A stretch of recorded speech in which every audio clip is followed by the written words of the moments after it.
Aujourd'hui, un nouveau écrivain va me répondre à mon petit interview.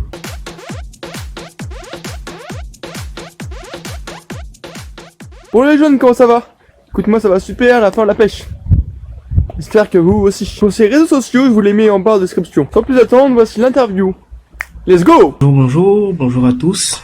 Rick Rabel Mangui, écrivain, géophysicien, banquier, entrepreneur. Donc j'ai été contacté par notre ami là, il m'a mis à répondre à quelques petites questions au sujet de ma vie d'écrivain. Donc c'est ce que je vais faire progressivement. À quel âge est-ce que j'ai commencé à écrire? J'ai commencé à écrire à peu près à 14 ans. Ça n'a pas été sur le coup des romans. D'abord ça a été j'ai commencé par des textes de rap. Parce qu'à l'époque, j'écoutais beaucoup de Diams, beaucoup de Kerry James, de Cynic.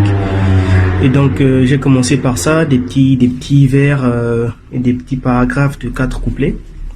Et puis, progressivement, j'ai commencé à écrire des trucs un peu plus longs, donc des textes plus longs. Je suis rentré dans la poésie, mais c'est pas forcément ce qui me plaisait le plus. Et donc, c'est un peu plus tard, en 2014, que j'ai commencé à écrire mon premier bouquin. Et c'était parti sur un roman.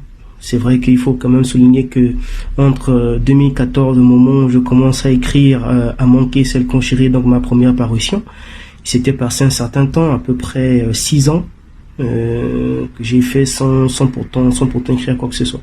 Donc voilà un petit peu. Alors combien de romans as-tu écrit? J'en ai écrit 2 pour le moment, à manquer celle qu'on chérit et Ama une étoile voilée, tous 2 disponibles sur la Fnac, sur Amazon.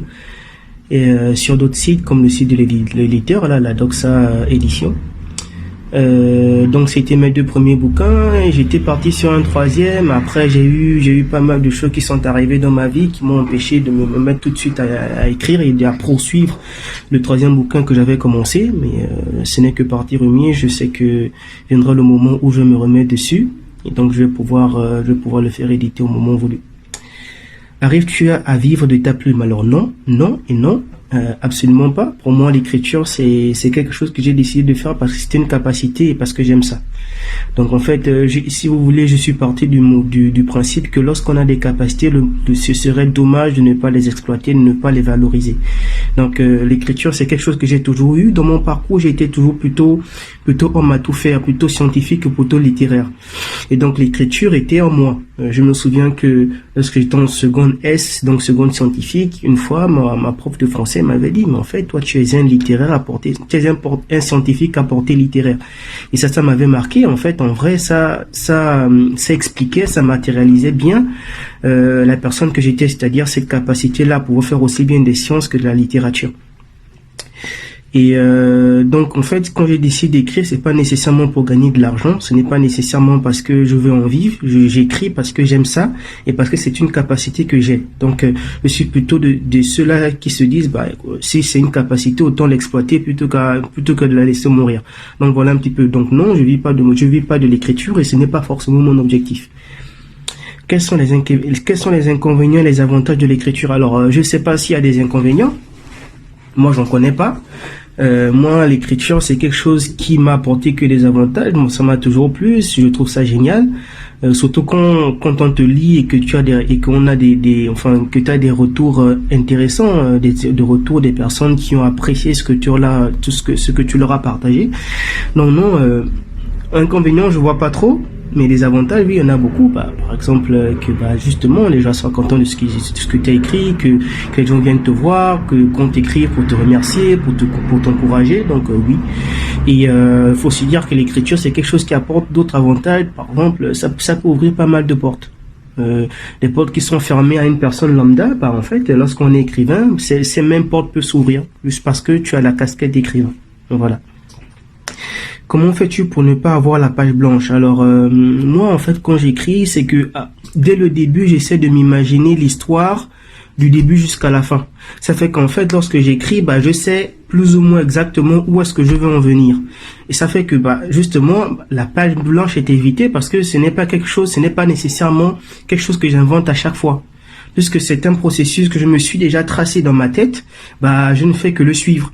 Après, ça veut pas nécessairement dire que je ne fais que ça, parce que de temps en temps, je peux être amené à bifurquer un petit peu de l'histoire que j'avais prévue. N'empêche que quand je bifurque, je réussis toujours à pouvoir revenir sur la trame que j'avais prévue au départ. Donc ça fait qu'effectivement, ça évite d'avoir des plats de monde là, pour la simple et bonne raison que finalement, bah c'est quelque chose qui avait déjà été prévu à l'avance et que bah la page blanche a peu sa place en fait. Ça permet justement, en tout cas à moi, de m'éviter de me retrouver à court d'inspiration donc dans les situations de page blanche. Quel auteur admires-tu? Bah la plupart des auteurs que j'admire sont africains. Les bouquins que j'ai lus là, ceux qui m'ont marqué sont tous africains. Donc je peux citer un nom de quelqu'un que j'admire beaucoup, Maurice Okumba Nkoge. Donc Okumba c'est O-K-O-U-M-B-A, Nkoge c'est N-K-O-G-H-E accent aigu. Maurice Okumba Nkoge. Quel est le livre qui t'a le plus marqué? Bah justement, c'est un des livres de Monsieur Okumba Nkoge, Maurice. C'est La mouche et la glu. Un super livre. Je l'ai lu lorsque j'étais en seconde. J'ai passé une nuit, je l'avais quasiment dévoré en entier. J'avais dû m'arrêter au bout de la nuit, pendant la nuit autour de 22 heures parce qu'il fallait que j'aille en cours le lendemain. Mais c'est vraiment parce qu'il fallait que j'en cours. Je l'aurais terminé le soir même. J'avais commencé autour de 15h et jusqu'à 22h j'étais dessus et je voulais pas laisser. Ça te prend, mais t'as pas envie de laisser quoi. Franchement, c'était un livre génial et je l'oublie pas jusqu'à aujourd'hui. Donc je le recommande. Ça s'appelle La mouche et la glu de Maurice Okumba Nkoge. Comment sais-tu que ta session est finie? Bah pour la même raison en fait. Lorsque la trame que j'avais prévue est arrivée à son terme, bah je sais que ma session elle est terminée.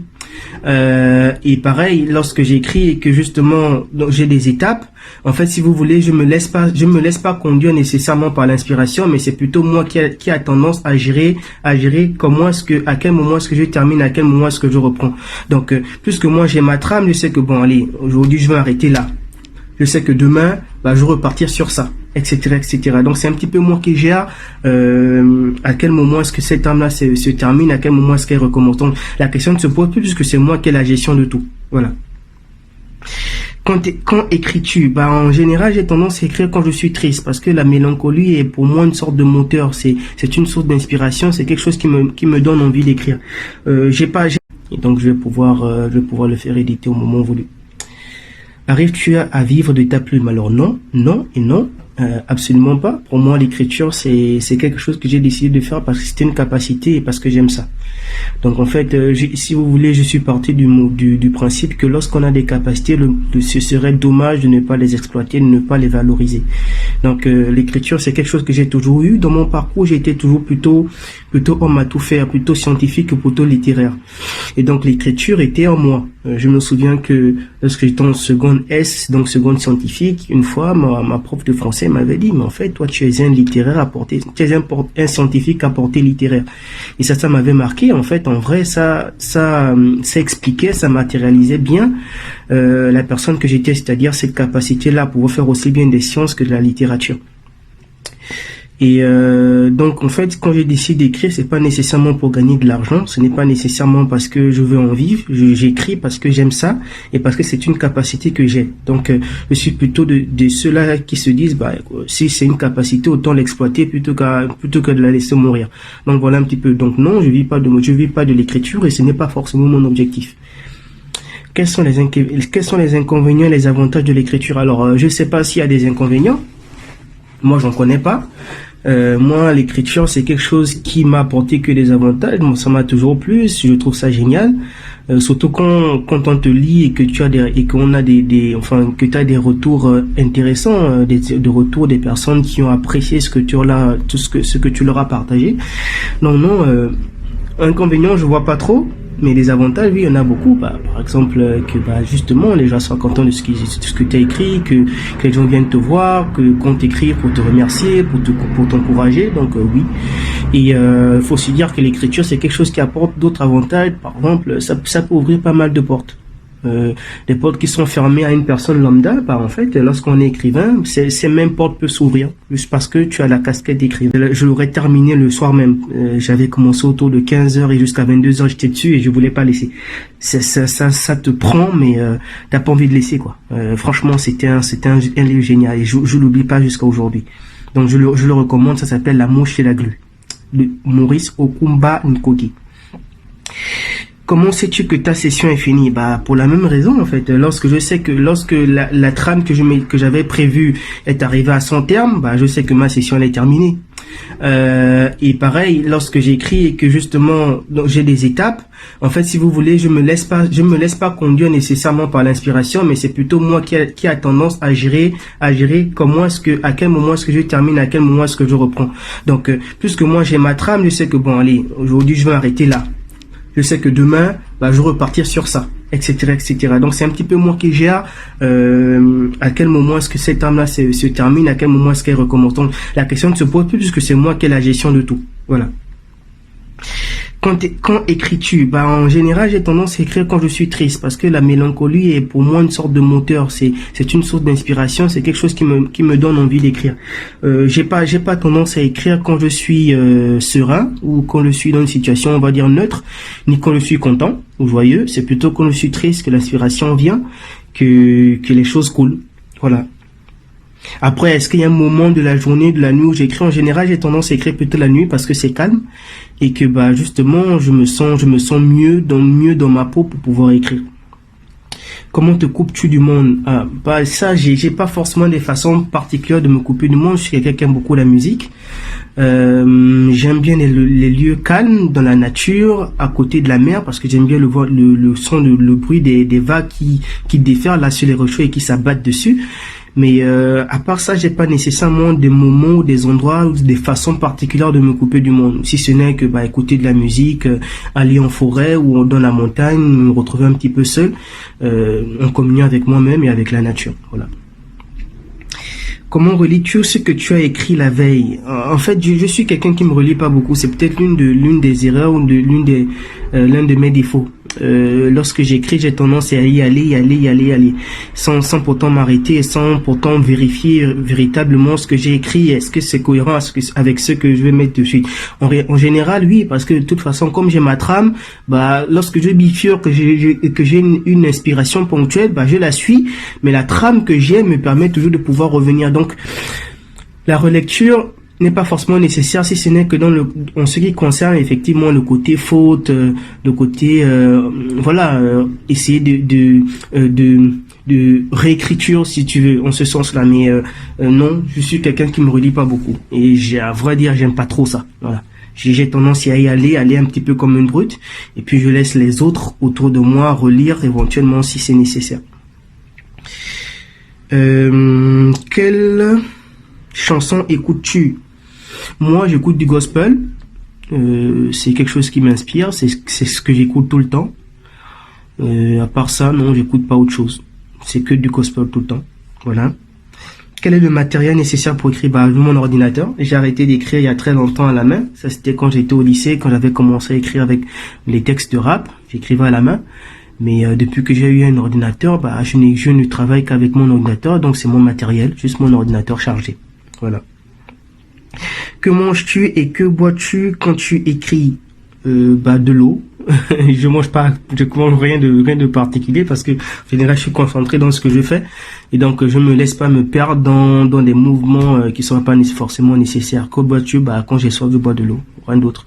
En général, d'ailleurs moi quand j'écris, je suis dans mon truc, du coup je mange pas, je bois pas. Donc voilà, j'espère que j'ai pu être utile, que ça va servir à quelque chose et qu'éventuellement bah ça pourra inspirer ceux qui ont envie d'écrire. C'est une expérience qui est très enrichissante, qui est très intéressante, que j'ai tendance à conseiller à tous ceux qui ont envie de se lancer. Ce n'est pas sorcier d'écrire, il n'y a rien de particulier, si ce n'est qu'avoir l'inspiration et l'envie de le faire, de s'armer de courage, de se dire bon voilà je vais y aller, ne pas avoir peur de se dévoiler, parce qu'effectivement il y en a qui m'ont dit j'arrive pas parce que j'ai peur de me dévoiler. Bah, je vois pas pourquoi est-ce que tu vas avoir peur de te dévoiler, puisque de toute façon c'est toi que tu présentes aux autres.